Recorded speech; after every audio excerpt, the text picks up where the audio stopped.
Namaskar, to respected chairperson, distinguished speakers, and other guests and the resource persons present today in this virtual webinar.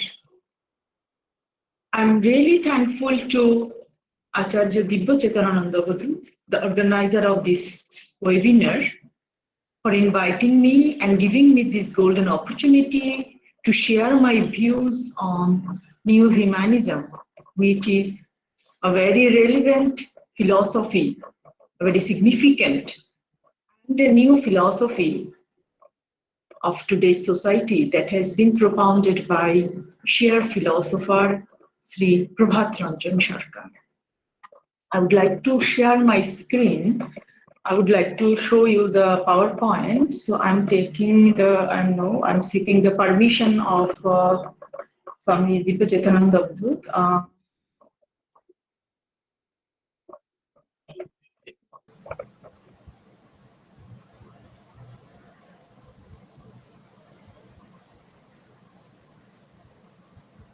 Yes, I'm going to share my screen.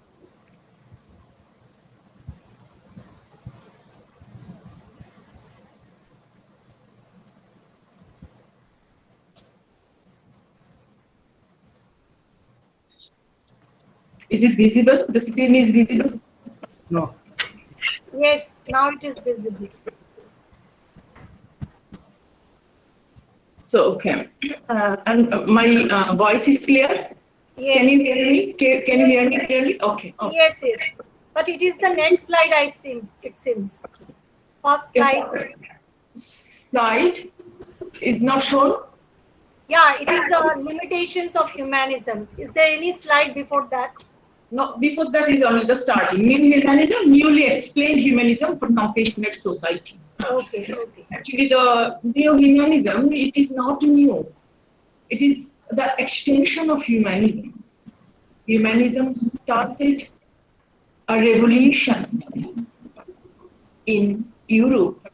We know it very well with the ambition that the human, to revive the human qualities, or to reconstruct the human abilities to reconstruct the human abilities to unfold the mystery of this universe. Human being has a subtle human qualities. In the name of humanism, the people want to accumulate those subtle qualities which can serve the society, which can make a peaceful society, which can create a sustainable and peaceful human society. But in true sense, if we see the history of humanism, we will find that the human, there are some certain human, this is we can say some of the deformities or some of distorting, that the revolution or the movement has been distorted from its original purpose. Some of the limitations of humanism, that for which the humanism cannot achieve its ultimate goal, human sentiment.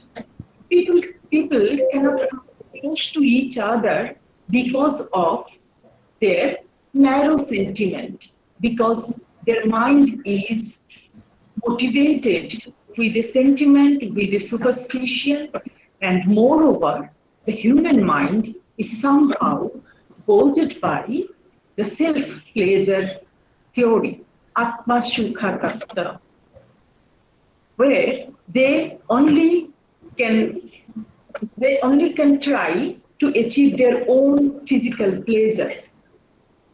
So human sentiment, P.R. Sarkar has told, this sentiment is also a socio-sentiment maximities, because in the name of humanism, only regardless of the caste, color and nationality, only the human are coming under the umbrella of this human movement.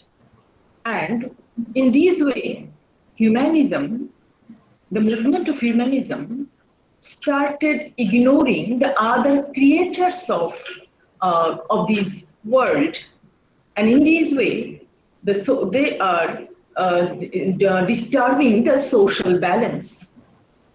People don't bother to destroy the plants, animals, and other creatures in this world, and thus it leads to ecological imbalance, and consequently, it also gives us the global ecological crisis. We face a global ecological crisis nowadays. People are distorting nature. People are manipulating nature, because only in humanistic principle, only the human beings are given priority, and other creatures are being neglected greatly. So this is one reason for which we can say humanism cannot achieve its ultimate goal, that to unite the human across the world and to make a sustainable society. Secondly, it leads to an intra-humanistic clash. Intra-humanistic clash, according to P.R. Sarkar, Prabhat Ranjan Sarkar, that when a people is helping a poor, or a people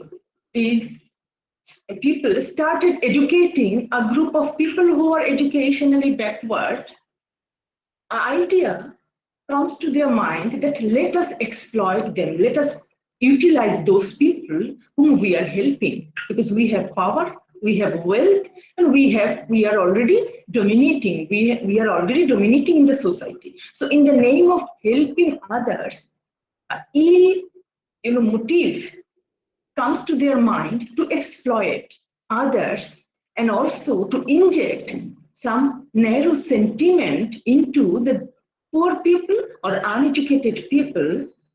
And in this way, they tried to paralyze the others, the mind of other people. In this way, the intra-humanistic clash and a satellite group, those who are dominating in the society, they came into sustaining in the society.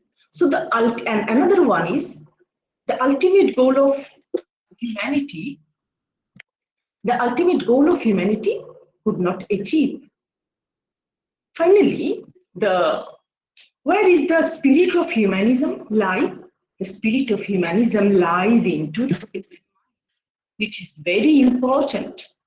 In P.R. Sarkar's philosophy, Sri Prabhat Ranjan Sarkar has recognized, or has acknowledged, or I better say has added or incorporated two new branches in the philosophy, that is psychology and spirituality as a cult.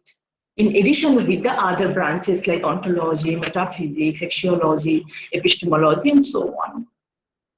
And in this way, I'm trying to find out why did humanism fail to achieve the ultimate goal to unite all the humans in the society? And what I was telling about, P.R. Sarkar has acknowledged or has incorporated two new branches in the philosophy, that is psychology and spirituality as a practice, spirituality as a cult. Now, according to P.R. Sarkar, the development in cognitive psychology doesn't only mean for the development of the brain that we often find in a Western philosophy. For Western philosophy, psychological development means the development of brain. So, in the name of psychic development, they try to enhance the capacity of the brain. That is the inculcation of the capacity of the brain. That is the intellect, the intellectual abilities. And no doubt we can say the intellectual progress is there in the society. We cannot ignore.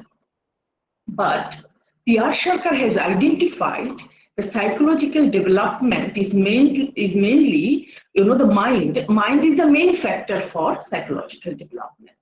So, according to him, the psychological development means the expansion of mind. And here he tries to link with the psychology and philosophy. The human behavior or human decisions are getting distorted, or because the root cause is hidden in human mind. So unless we try to develop human mind or expand human mind, we cannot bring a radical change in the society. So Sarkar has identified there are 3 functional chambers in human mind. That is Chitta, Aham and Mahat. So this is not I'm not going to touch, just discuss on this psychological perspective of neo-humanistic philosophy. I'm just talking about the why did this humanism fail to bring a change? Now, so what I'm telling that that is the purpose of humanism that failed to achieve its ultimate purpose. And another one is the pseudo-humanism. So the true spirit of humanity comes from human conscience. He has pointed out the human mind is the reservoir of good and evil. This is conscience that guides human mind to take a right decision. Conscience will help people to discriminate between good and bad, right and wrong, just and unjust. So in this way, the role of mind is very significant in philosophy where humanism fails. Because humanism cannot identify the component of mind as a philosophical part or the practice of human mind or to elevate human mind. Now, the next is, as I told, it has already been discussed, that in this way, this P.R. Sarkar has identified this is pseudo-humanism, which is barrier to social harmony that I have discussed. Now, next is, then what is essential in the society to get a social harmony or to get a peaceful society? That is the sound of philosophy as a guiding principle for bringing change in humans' mind. Psychological training for mental transformation and psychic expansion. Regular benevolent practice for collective welfare. The practice that is needed to promote the skills necessary for creating a sustainable and peaceful society. So our society needs philosophy that will guide us, to take a decision logically, to take a decision with rationality, and to develop the conscience that will help us to discriminate between right and wrong. The next is philosophy, which guides human in achieving social harmony, is the combination of intellectual analysis, direct practical experience, training of mind, universal outlook, and spiritually based intuition. So P.R. Sarkar has identified both the intellectual and spiritually based intuition must be developed parallelly. The next is, in this way, if we see that human mind should not be motivated or should not be bound with any sort of sentiment, narrow sentiment. The expansion of human mind, the open mind, the mind should be open enough, the mind should go beyond all sentiment and extend the circle of love for all plants, animals, and human beings. And this is neo-humanism. That is, in this way, the social sentiment and the narrow social sentiment will elevate into a universalism, universal sentiment. There is no ism in between these two. So combination of intellectual analysis, practical experience, diverse outlooks, and spiritually informed intuition, these are the basis of developing any good theory. We need to have a spiritual practice, proper guideline to develop our mind, proper guideline to follow the path of morality, to follow the path of rationality, and along with these, we should have a clear idea of what the spirituality means for, what is the spirituality mean for. So neo-humanism, as propounded by Indian philosopher Prabhat Ranjan Sarkar. It stands for practice of love for all creation, including plants, animals, and the inanimate world. So he has embraced all the creatures in this universe, even the inanimate things, proper utilization of resources. So this is a very unique thing in New Humanism. Not only the human that we have found in the movement of humanism, only the human being are coming under their purview. So and P.R. Sarkar has told that our nature is threefold, and that all three aspects of our nature should be developed: our physical health and well-being, our mental knowledge and power, and our spiritual awareness and understanding. So these three things go together, and if we develop them parallelly, then only we can have a good society. So the goal of New Humanism is to re-establishing the human relationship, the creating indivisible universal human society, securing a sustainable, compassionate, and peaceful society. We should have an empathetic relationship, not the sympathy, the empathetic relationship with all the creatures around us, so that we can take proper care of plants, animals, and other animate and inanimate beings, and redefining our relationship with the plants, animals, and inanimate. So re-establishment of the human relationship and the spirit underlying this relationship is the sense of cosmic consciousness, spirituality. That is, the whole universe is the manifestation of this supreme consciousness, and we are we are in the universal fraternity. So we all are the brothers and sisters, and all we are closely related, all we are closely connected. So this deep sense of interconnectedness should be re-established, and this is the main goal of New Humanism. Here I have given a diagram where gradually New Humanism considers the subtle nature of human being. Not only the physical body that we see, it is actually the subtle nature. So gradually develop our mind and our journey from mundane from physical to mental to spiritual. So this is a subtle journey, and these are some of the longing: the psychophysical longing that will go to the psychic longing, then psycho-spiritual longing, then spiritual longing, and ultimately achieve the ultimate bliss or moksha. This is the final goal of New Humanism. And this is not, he has given not only the theoretical proposition, but he has also given a practical guideline how to achieve what should be the path and what should be the goal of human being. Not ignoring the physical world, but to maintaining a proper adjustment with the physical world. How a man can elevate his mind from from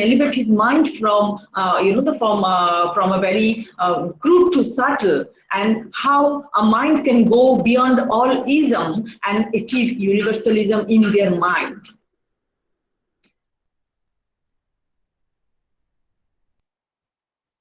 Then it's got hanged.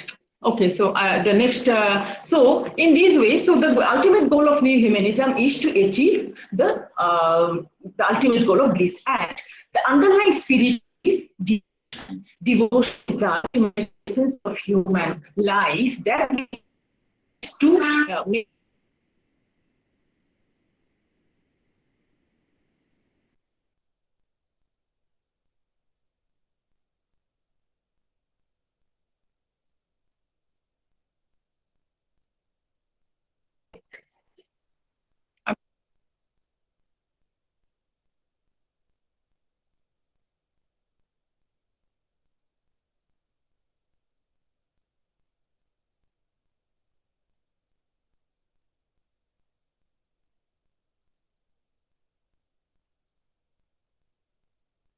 I got disconnected somehow anyway. So now again, so relationship, feeling of interconnectedness. So New Humanism would reorient the way of thinking, reawaken the relationship. The human mind will be trained to rethink about their relationship,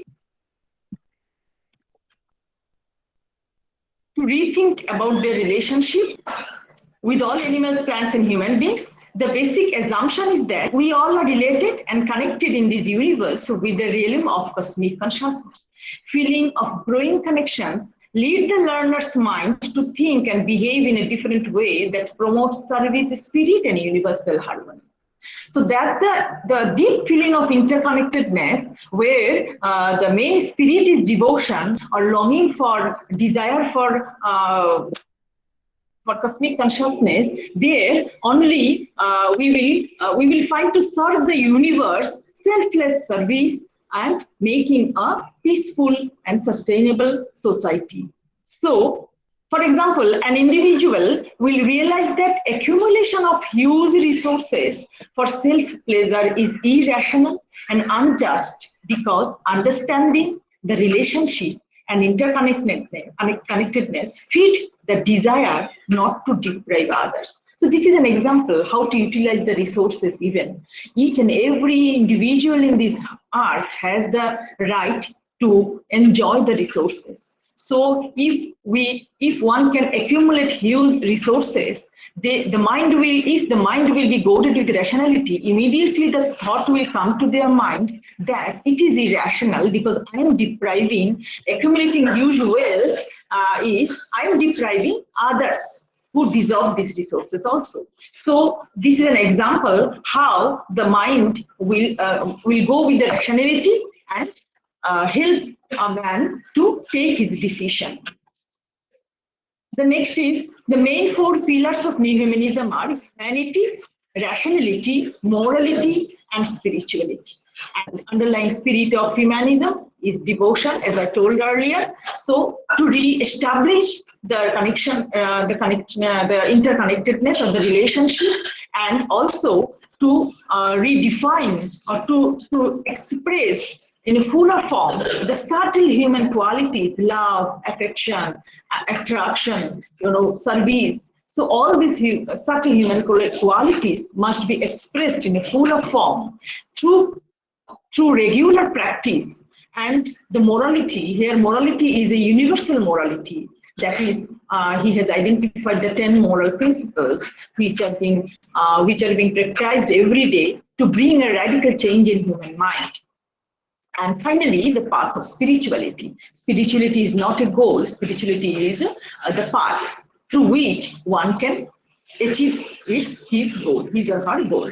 So now, and there's New Humanist Education, because I am from the Department of Education. So New Humanist Education is firmly rooted into the philosophy of Neo-Humanism, and it is for the Vidya Vimuktai. So that the education is that which liberates, liberation from all sorts of bondages, liberation from all superstitions, dogma, sentiment, narrow sentiment. That is the main obstacle, which are the main obstacle in between man to man, man to other creatures. So in this way, this is the ultimate goal of New Humanist Education. And New Humanist Education is also for the why New Humanist Education? This is for spiritual awareness, to celebrate the passion for life. What is it is for? It is to utilize science and technology for universal welfare. And how it is, because it will enable arts and aesthetics for blessedness.